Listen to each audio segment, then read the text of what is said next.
Я за выпиской. Я. The pronoun I. or Am. pronounced Я. like the ya in yard, but with a slightly softer a sound. It's the first person singular nominative pronoun, indicating the speaker. За.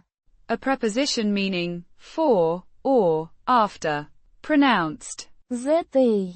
like the za in zap, but with a slightly softer a. In this context, it indicates the purpose of the speaker's action, going for something. Выпиской. The instrumental case singular feminine of the noun. Выписка. Vypiska, meaning extract, certificate, or medical record. Pronounced Vypiskoy. with emphasis on the Pis. syllable.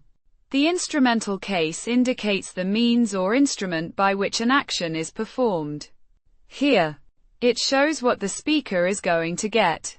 Putting it together. Я за выпиской.